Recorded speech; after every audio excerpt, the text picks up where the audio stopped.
की जा रही है, सिर्फ कांग्रेस की एक मोनोपोली है। चलिए राकेश जी से जानना चाहते हैं, राकेश जी से जानना चाहते हैं।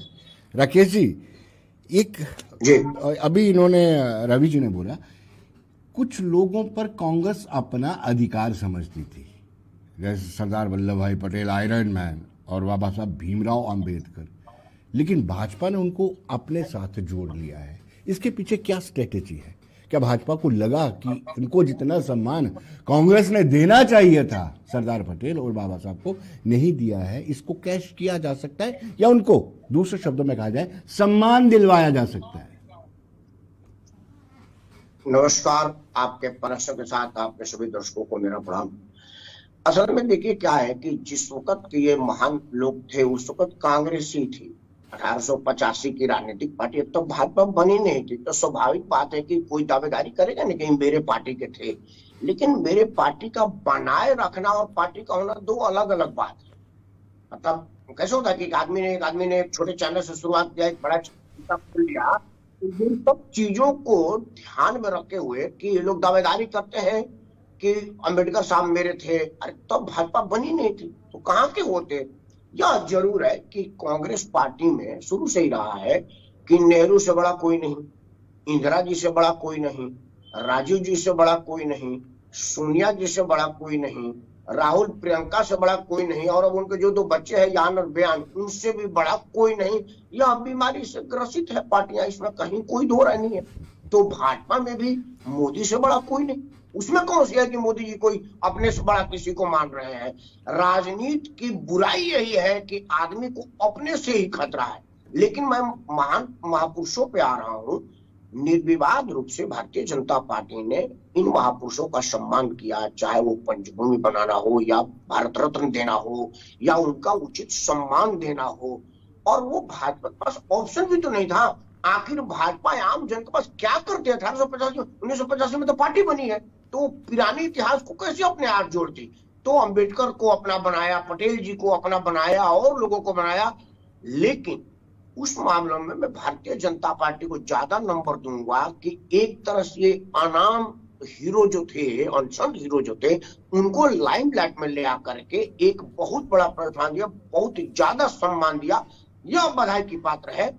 लेकिन दो बातें मैं एक्स्ट्रा आपको कहूंगा बिना आपके प्रश्न पूछे, कि महापुरुषों का अगर अपमान किसी ने किया है तो राजनीतिक दल ने किया, उसमें भाजपा कांग्रेस सपा नहीं है। देखिए, मैं अंबेडकर जी की आज बात करूं, आज उनका पावन पवित्र जन्मोत्सव है। एक आदमी जो बट वृक्ष था बड़ा सा, आप उसको गमले में डाल दिए कि दलितों का मसीहा। क्यों? मैं क्षत्रिय हूं, मेरा मसीहा नहीं थे, मेरे आइडियल नहीं थे, मेरे आदर्श नहीं थे अंबेडकर। मैं अपने बच्चों को नहीं बताऊंगा कि एक ऐसा आदमी जो इतनी विषम परिस्थितियों में विलायत तक पढ़ने गया, मेरे लिए नहीं थे। आप उस महापुरुष को दलितों तक समेट दिया। एक महापुरुष जो पूरा समुद्र का महाराजा था, आप उसको स्विमिंग पूल में डाल दिए। यह राजनीतिक लोगों का है कि महापुरुषों को अलग अलग खूंटे में बांध दिए ड्यू टू राजनीति, ताकि वोट बैंक बनाया जा सके। आज संविधान निर्माता ये सारे लोग बोल रहे हैं और लोग भी बोल रहे हैं। कहां किसी को पता है कि संविधान निर्माण में मुख्य योगदान राजेंद्र प्रसाद और सच्चिदानंद मिश्र का था, जो दो अलग अलग कमेटियां बनाई गई थी। अंबेडकर साहब ड्राफ्टिंग कमेटी के थे, लेकिन ड्राफ्टिंग कोई कहता है क्या? आज मेरा बच्चा या उसका बच्चा तो ही जानेगा कि राजेंद्र प्रसाद तो कोई थे ही नहीं प्रथम राष्ट्रपति का अलावा।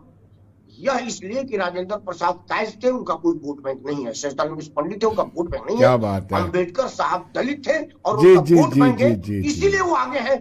अब रजनीश सेठी जी ने वैसे ही राजीव सराफ जी को घेर लिया है, तो मैं भी पूछ लेता हूँ राजीव सराफ जी, भारत राकेश जी से तभी होगा जब संविधान को आप मानोगे। रवि जी आपके पास आता हूँ, पहले मैं राकेश जी से जानना चाहता हूँ। राकेश जी, असल में संविधान की सियासत को आप किस तरीके से देखते हैं?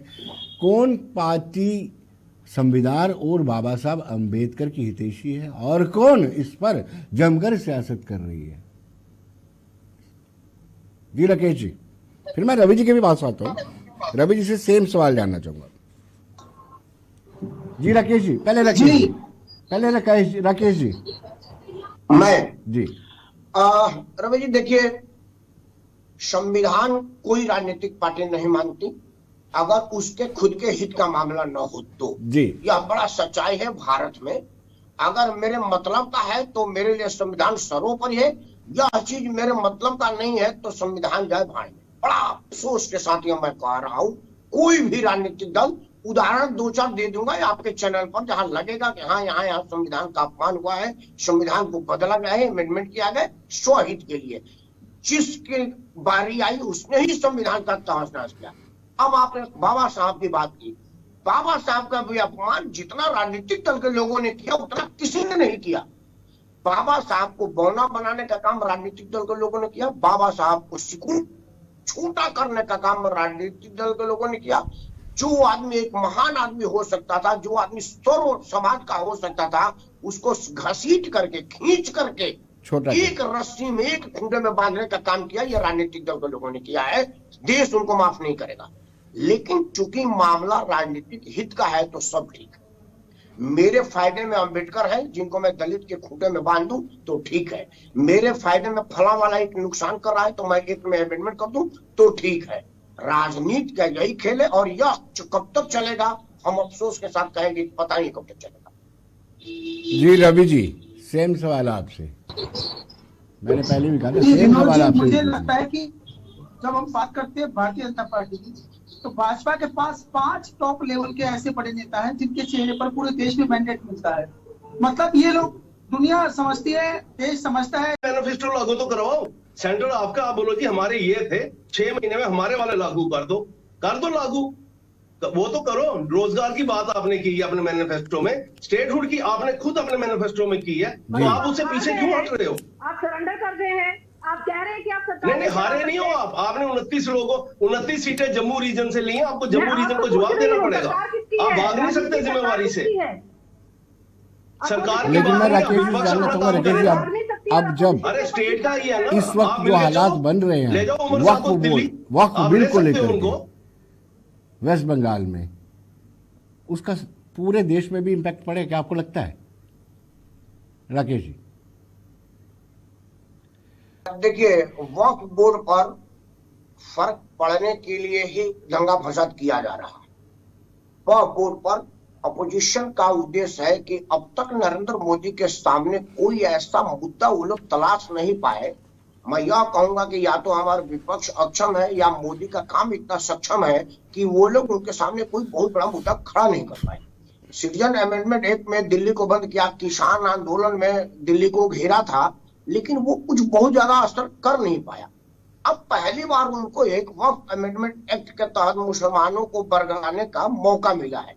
लेकिन अनफॉर्चुनेट क्या हुआ कि ये आग क्यों लगाई जा रही है, जरा 1 मिनट मेरे को दीजिएगा तो क्लियर हो पाएगा सर। कि मुसलमान में बहुत सारे जो विद्वान है जिनकी बातें सुनी जा रही है, उन्होंने line by line Waqf amendment act का बताया कि इसमें कहीं से मुसलमान को नुकसान नहीं है। दूसरा, अब सोशल मीडिया है और 1.5 GB डाटा हर आदमी का मोबाइल में है। आपके घर में आटा है इसकी गारंटी मैं नहीं ले सकता, लेकिन मोबाइल में डाटा इसकी गारंटी जरूर होगा, क्योंकि आप रिचार्ज कराइएगा तो पहले डाटा आता है, उसके बाद टॉक टाइम आता है जी। तो आदमी मोबाइल में कार्यकाल, ये पार्लियामेंट का वो देख रहा है, समाचार देख रहा है, सोशल मीडिया देख रहा है, तो ये पूछ रहा है, जब सदन में आपको मौका मिला था तो गांधी परिवार के 3 लोग हैं, सोनिया जी, राहुल जी और प्रियंका जी, तीनों ने एक शब्द भी वो अपन नहीं बोला। और तो आप इसको रोकना चाह रहे थे तो उसमें मतदान देते। इन लोगों ने लोकसभा में मेंबर के रूप में दिए अधिकार का इस्तेमाल तक नहीं किया, इतना बड़ा काम किया। तो आप रवि जी मैं रोकूंगा राकेश जी। रवि जी 1 मिनट का समय, 1 मिनट में आप मुझे ये बता दीजिए क्या वाकई ही में इसके पीछे सियासतकर्ता कौन है? 1 मिनट में समय कम है। जी बिल्कुल, मुझे लगता है जितनी भी रीजनल पार्टीज हैं उनको लगता है कि बीजेपी आने वाले टाइम में उनको सुपड़ा साफ कर देगी, तो इसीलिए वो कहीं ना कहीं मुसलमानों में एक मैसेज देने की कोशिश कर रही है कि किसान आंदोलन के बाद किसानों को जीत मिल सकती है तो आपको भी मिलेगी। मतलब यह है कि एक मैसेज देने की कोशिश की जा रही है कि वक्त के खिलाफ मुसलमानों को भड़काने का काम विपक्षी पार्टियां कर रही है। वो भी रीजनल पार्टी का बहुत बड़ा रोल है जिसके अंदर, क्योंकि उनको लगता है जैसे आगे बिहार में चुनाव है, बंगाल में चुनाव है, उसके बाद उत्तर प्रदेश में चुनाव है, तो कहीं ना कहीं उसके अंदर सियासी फायदा लेने के लिए सब मुहिम है और इसके अलावा कुछ नहीं। लेकिन इसमें कुछ होने वाला नहीं है। चलिए समय इजाजत नहीं दे रहा। रवि जी बहुत बहुत शुक्रिया, राकेश जी आपका भी, राजीव जी आपका भी, रजनी जी आपका भी। आज सारे ही आर हमारे पैनलिस्ट थे, रजनी, राजीव, राकेश और रवि। तो दर्शकों आप बने रहिए देश दुनिया की खबरों के लिए और मुझे दीजिए इजाजत। नमस्कार।